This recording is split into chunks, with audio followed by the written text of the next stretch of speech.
live from Fort Walton Beach, Mary Esther, on my treadmill. It's Jeff Brown.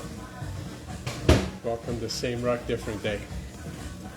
And there's Mrs. Pom Poms again.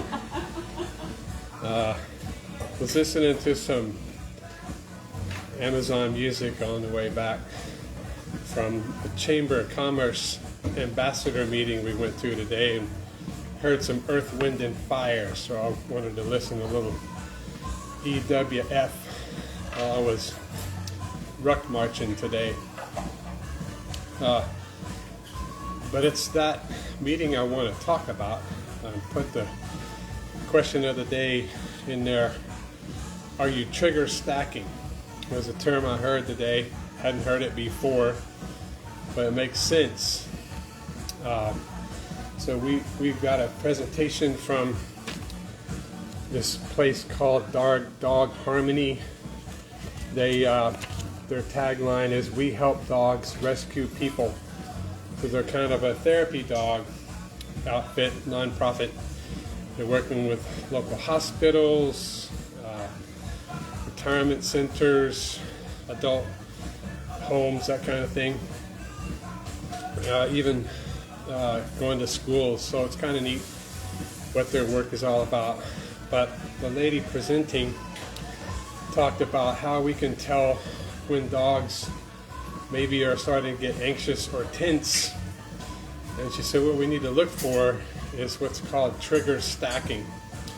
In other words, if they start yawning or licking a lot or scratching, turning their head away, or getting the whale eyes, or getting their hair up, and you're seeing a lot of those things, that's trigger stacking, and that means they're starting to feel really stressed out, and we need to do something to lower the energy level for them and help reassure them, let them know that everything's going to be all right. They have, especially when there's kids around, because kids don't understand that. So we need to be able to notice that an animal is trigger stacking, and kids can just add to that, and before you know it, there's an attack. So that's that. But I wanted to talk about trigger stacking in terms of us. What does that look like? We have things that trigger us in life. We all are wired different. Certain things trigger us more than others, and we just need to become aware of what our triggers are, because if we allow those triggers to keep stacking on top of each other and we're not realizing it, before we know it, we're spinning out, we're spiraling somehow. So know what your triggers are. One easy acronym that I've heard before is HALT: hungry, angry, lonely, tired. So if you're any of those, or a few of those, then you could probably be more susceptible to being triggered than normal. But I know for me, sometimes when I am hungry, sometimes, believe it or not, and maybe it's in the evening and I'm a little tired, my defenses are a little down, maybe I'll have a little bit extra something that I shouldn't or wouldn't normally, that doesn't really fit with my healthy lifestyle. For instance, before I got onto this healthier eating lifestyle plan, I would have a bowl of Honey Nut Cheerios with whole milk almost every night, just carb loading before bed. Just is a weakness, let's call it. Don't do that anymore. I realize it's not helping me, not serving me. Plus it was adding to my inflammation in my joints and my hands. And after I stopped eating so much inflammatory type foods, all that went away. So trigger stacking. We can we just want to be aware of what our triggers are and when they're maybe starting to stack up. And then we need to assure ourselves, we need to get ourselves out of a situation maybe, and even let others know around us that, hey, my triggers are stacking. I need a moment.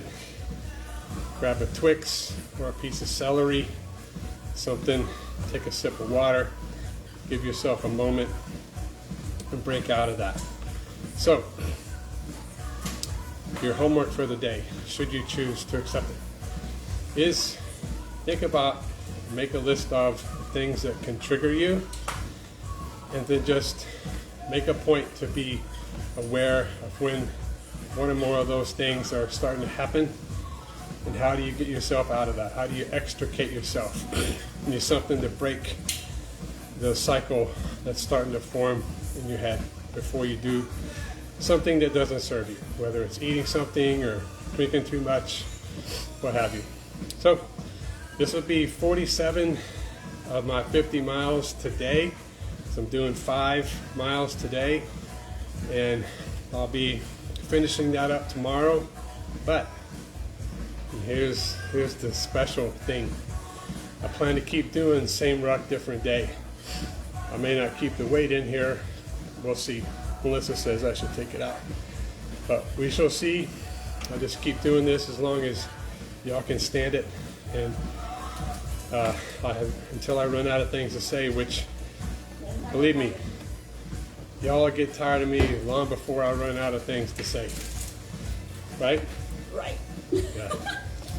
All right, y'all, have a good, oh, speaking of y'all, I'm wearing my Texas shirt today.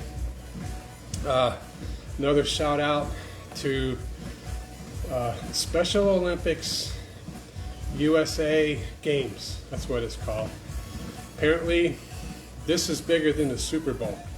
It's going to be in Orlando in June or July.